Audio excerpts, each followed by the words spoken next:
Let's go. Hey, My no, we guy, bro. back. I We back. appreciate you joining me, bro. I know you got a lot on your plate, so I appreciate it. Of course, no problem at all. Yeah, man. Yeah, let me just turn this up a bit. All right, man. We got the man, the legend, Syracuse legend, Brandon Triche in the building. What's going on, man? How you doing? Pretty good. Just did Clinic Kids, Yep. which is organization I'm a part of. I run the Syracuse branch. We are pretty much a mental health basketball clinic, and we go into inner city schools and we take former professional athletes like myself and a licensed clinician, and we bridge pretty much mental health and basketball. So That's awesome. um, that's what I did today, and then trying to get a little workout in. Nice. Yeah, bro. I Yes, know. I, sir. I know you got a lot on your plate, so I appreciate you taking the time to do this. Of course. Yeah, man. I really kind of want to ask you a couple questions about that too. So how did that kind of get started, and where I know maybe like I think Dewan Coleman's kind of involved too, right? A little Yeah, bit. he is. He is as well. Okay, yeah. How'd that kind of get So started? How'd you I, guys get that? I believe it originated maybe 3 years ago. Okay. I'm not sure exactly, the year that it was birthed, Yeah. but 3 years ago, essentially, a guy named Kashif Hamid, Hmm. he was a principal at the time, and in him, he, former basketball player as well, but he's a principal at the time. He's seen how much that mental health wasn't really taught at a young age, Yeah. because he played at Iona. He's like in his late to mid 40s. Yep. He played at Iona, so he obviously always wanted to be involved around basketball. He's like, how can I bridge basketball or use basketball to bridge mental health to make it Right. fun and cool? So I think he started out with like little tournaments, um, just to see how much staff he could get. And then once he, found his niche, Hmm. he ended up kind of locking in pretty much a year and a half ago. So for the first half, like the half year that was going on, I didn't know nothing about it. Yeah. So he's from Albany or Schenectady area, but obviously he went to Iona, and he stayed down there. So the Nice. majority of the guys he was initially working with was from Iona. Gotcha. How we connected was that we both had the same high school AAU coach in Hmm. Mickey Walker. So when he was trying to bring his program and think about different cities to bring his programs, Mickey Walker, who lives in Syracuse, was like, "Hey, you should bring it here." And I have like two or three guys that will work. So I didn't know nothing about it at first. Yeah. I was just retiring from overseas, thinking about doing like a grad assistant job at Syracuse. Once they cut the grad assistant jobs due to like NIL, I was like, hey, I'm available. I can do this. So it started in Syracuse, I believe, the spring of 2024. I started um, the fall of 2024, where I was just a Gotcha. trainer. Um, and the guys were just traveling from New York City pretty much twice a week for 8 weeks straight. Um, they decided, hey, like if we could just get somebody from Syracuse to run it, we don't have to keep driving back and forth. So I ended up being that guy. That's awesome. Yeah, well, I'm glad that's awesome, man. Yeah, I mean, obviously, you have a huge history with the city of Syracuse and obviously, playing there and stuff like that. So I kind of wanted to throw it all the way back. When your times at JD, I had the privilege of coming to watch you when I was younger. I'm a Mhm. local, obviously, so I came to go watch you a couple times. Kind of walk me through that, like just the pressures of like being that young and like having the capability of going Division One, and what was that kind of like in that perspective? And was Syracuse always kind of on your mind of committing there, or did you kind of have Um, other schools in mind, stuff like that? so like I'm the youngest of two. I have two older brothers, so I'm the youngest of three boys. I kind of was a little bit advanced because I was a sponge at a young age where when my older brothers got better and they're 4 years, the middle brother is 4 years older, and then my Mhm. oldest brother is 7 years total older than me. Yep. And my dad made it a point that essentially if Brandon can't go, then you guys can't go. So I was that 4 year old that's with the 7 and 11 year old that's at the park. And if I couldn't go, then he couldn't go. Right. So I had to kind of grow up a little bit faster, just so I could keep up. And it benefited me basketball wise because I was able to grow and get better, keeping up with my middle brother as young as me being 7, turning 8, and playing 10 to 12. Right. You know what I mean? So I was that. that young phenom kind of kid. Yeah, right, And right. kind of Always grew kind of having that competition around you. right. So I was kind of bigger for my age, and then at the time I just wanted to be the best, and impress like my brothers and his older friends. Yeah. And then so I never really played around my age group, and I realized, okay, I'm very advanced for my age. Just because every time someone would ask me, or a parent would ask how old I was, Hmm. they always thought I was 4 years older. You Wow. know? Yeah. Yeah. So when I'm 7 and like 8, they're like, "Oh, what? You're like 11?" Like, no, I'm 8. Like, what? No way. What? That's funny. What are you doing different than my kids? So Right. it started from that. Then just me just being trying to be the best in my city. Once I was able to like play in different leagues and see who was good, who was near my age, it was like how can I be the best in my city? Yeah. Okay, this kid may be a little bit faster, this kid may be a little bit taller. So once I hit my growth spurt, I became like the best in Syracuse in ninth grade. So once that happened, it's like, all right, since I'm the best in ninth grade already, like how good am I like in comparison to everybody else?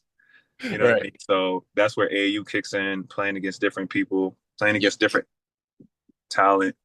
And again, I wasn't necessarily thinking about college. I started thinking about college maybe seventh and eighth grade, as far Yep. as like I did watch college basketball and stuff like that, Hmm. but I wasn't a super duper huge fan of Syracuse. Although I did go to like games, things like that. Yeah. Um, but I wasn't like an incredible Syracuse like fan, even though my uncle played at Syracuse. He played from 1984 to 1987. He went to Right. a Okay. Final Yeah. Four as well. Um, I liked other schools. I liked, at the time I liked UConn. Right. I didn't necessarily become a Syracuse fan until I started getting free tickets, which was ninth grade. So I was watching I was watching GMAC play and Yep. him do incredible stuff. I started going to some of the practices and stuff like that. So that's when I was like, okay, I want to see like I want to see how these guys I want to meet these guys and see who these guys are. You Gotcha. That's awesome, man. Yeah, yeah, yeah, that's interesting. And know? I mean, obviously, like, going from JD and then like the different atmosphere in the dome, like where there's thousands of fans, like how'd you kind of get accustomed to that? Like, did you ever get nervous like in front of that big crowd when you kind of stepped foot on there freshman year? Were you ever nervous at all, or is it kind of just like go out there, it's go time? I mean, I was always nervous. I think every game that I have, whether it's big time or little time Yeah. kind of game, like a rec league game, I get a little nervous, but I pretty much psych myself out Hmm. normally to say like it's a normal game. You know what I Right. mean? And I try to put the work in. I try to prepare myself and just say, okay, this game doesn't matter, and I'm gonna just let my work show. You know what I Yeah. mean? Sometimes it takes longer to get more comfortable than others. Sometimes it might be the first 2 minutes of the game. Like, all right, cool. I feel my normal self. Sometimes it's about taking those deep breaths and just taking the atmosphere in and enjoying it. You know what I mean? Just sometimes it's okay to go through that roller coaster of emotions because the basketball means a lot to you. Right. So it really I try to approach the game the same every time, which is just be confident and let my game speak. But sometimes you need that extra motivation, and whether that's a pep talk from a friend or your teammates, things like that. So Yeah. to answer your question, definitely nervous all the time. Yep. Especially when it comes to the dome. The dome is huge. There's a lot of people. Right. I think we're as humans we're a product of habits.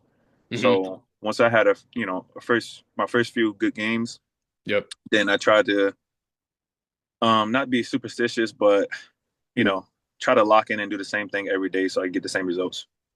That's awesome. Mhm. Yeah, man. So like my next question for you, I guess, like playing in the Big East and, obviously it's the ACC now, but like the competition was awesome during that time and when you guys were playing. You also got the chance to play with other like Syracuse legends too, Michael Carter Williams, Mhm. just players like that. Like, how was the competition, in practices as well with you guys? Like, what was that sort of like? Yeah, to me, like every practice felt like a game Yeah, because although I did start every year, I wasn't necessarily comfortable with that. You know what I mean? With knowing, like, okay, I might start, or you know what I mean? Like, even if I did start, yeah, it's like, do I deserve it? You know what I mean? So I right. always wanted to be a person who started from day one, but wanted to be deserving of that, accomplishment. realistically. Right. And so I always put extra work in. I wasn't necessarily around my teammates because I wanted to get better on my own, and just every time they see me, they feel like I got better. You know Right. what I mean? And to me, that was like my positive affirmation, right? Me going away for a little bit, and then somebody saying, "Damn, you got faster. You can jump higher. You in better shape." Right. You know what I mean? So things like that gave me confidence. But in practice, yeah, it wasn't really until my senior year when I felt like, okay, like I'm not necessarily nervous. This is my Right. stuff. You know, this is my team. Running the show. Yeah. Yeah. All the other years, it felt like we had players, and around that time, everyone stayed. You know what I mean? So Right. you got guys who stay in 3 and 4 years, right, and developing. So everyone's getting better. We're pushing each other and things Hmm. like that. So um, if you kind of took practice off, then somebody's I took it as somebody coming for your spot. So Right. I tried to go hard at each practice. Yeah. Awesome. Yeah, and I guess that kind of leads in my next question. I got a couple more questions for you, and then I'll let you go. But yeah, it kind of leads into my next question with like, obviously you experienced a time where there wasn't really NIL and there was some loyalty with teammates and players and stuff like that. What's kind of your from an outside perspective, just looking at the league or not league, excuse me, just like college teams right now? What's your perspective on players? Just kind of I don't know on their loyalty and I guess just the money wise and the whole NIL in general. What do you kind of have thoughts on that? Yeah, I learned that like everything that you learned or was taught when you were younger Hmm. is the opposite when you grow Yeah. old. Yeah. I guess life just keep on changing. So I never really think about trying to understand it. You know what I mean? Because if you Hmm. do, then you're gonna just be confused individual. You know what I mean? It's like Yeah. Yeah. Yeah. I don't want to be the person to talk about when I was younger. It was like this and things like that. So I just go with the times and things like that. I try to not like hate on the kids who are making money. Right. You know what I mean? Things like that. Because I was in a time where I went overseas, right? I went overseas and I made. They're making more money. A lot of them making more money than um, I made going overseas, and they haven't essentially accomplished anything yet. All they did was accomplish getting to D1. Right. You know what I mean? So that's part of it. But I think it's a dope that they're making money. Yeah. Um, I think that um, like the loyalty. My problem is the transfer portal more than Right. anything because it's hard to be a fan. Like even me watching Syracuse or thinking about Syracuse basketball now, the last few years I didn't even try to learn the guys' names Right. because there's going to be another group of guys coming next year. It's just different. Right. It's just different. Like you literally coaching a new team every year. Right. You're lucky if you get two or three guys to stay. Yeah. You must Yeah. be an incredible coach if you get six and seven guys to stay and want to do this over and over again. Definitely. But it's like if you do well and you had a team that's like a mid major, then you really just auditioning to try to go to a higher school so you can make more money. Right. Right.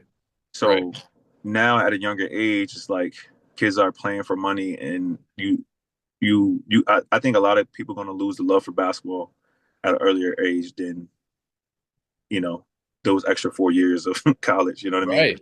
Right. Once It's really yeah. Oh, sorry. Yeah, keep going. once basketball becomes a business, which it is now for 18-year-olds and 17-year-olds now, the love for basketball kind of shifts. You know what I mean? Definitely.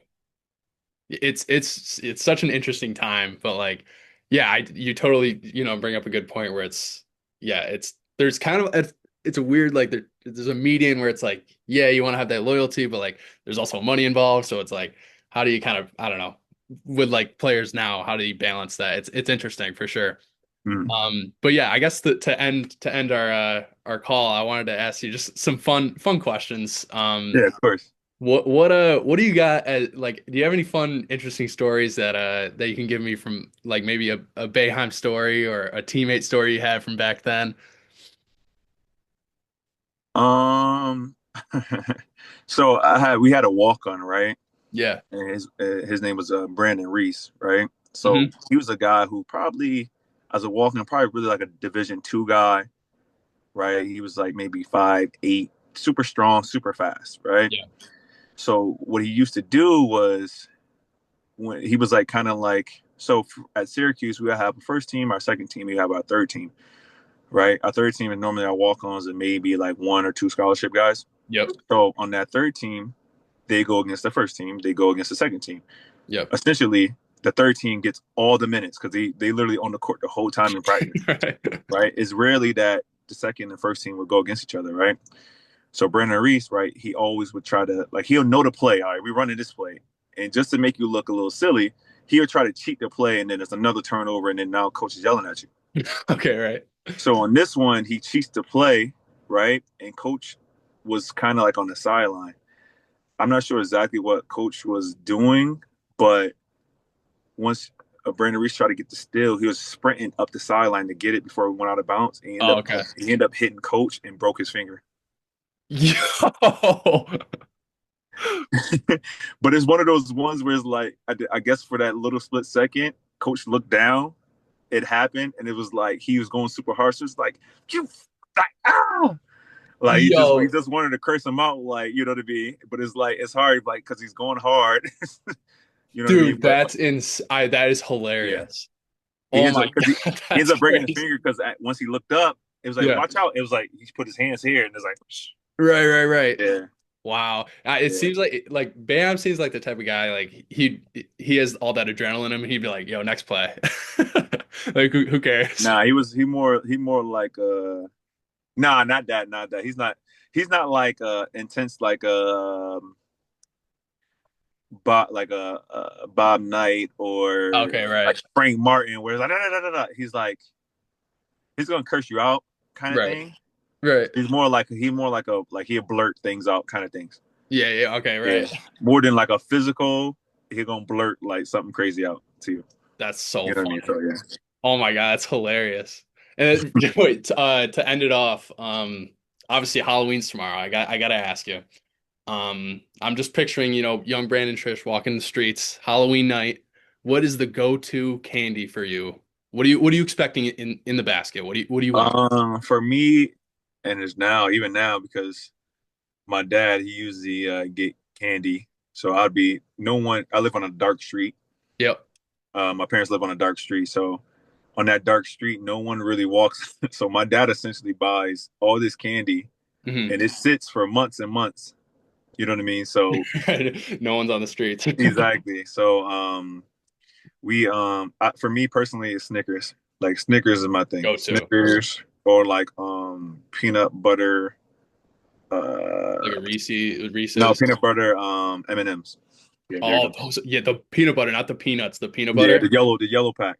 Oh yeah, that's good stuff. Yep. Yeah. I'm a Kit Kat guy too. I can't lie. But Yeah, so yeah, usually my dad would buy all those and then we just put those in a freezer and then I don't know what the freezer does to the Kit Kat, but I guess it make it a little colder. a little colder. Yeah, it Yeah. does get a little better in the freezer. Can't lie. All right, man. Yo, I appreciate you joining me. I know you got a lot on your plate, and I Yeah. hope you enjoy the workout too. Yeah, man. This was good. I hope we can do it sometime again soon. And Yeah, yeah, man. I'll get in a better location too. no, no, you're good, man. I appreciate you. Yeah, hope all is well, man. Hope to talk to you soon. Thanks. Nice. Thanks for having me. Thanks, man. Have a good one.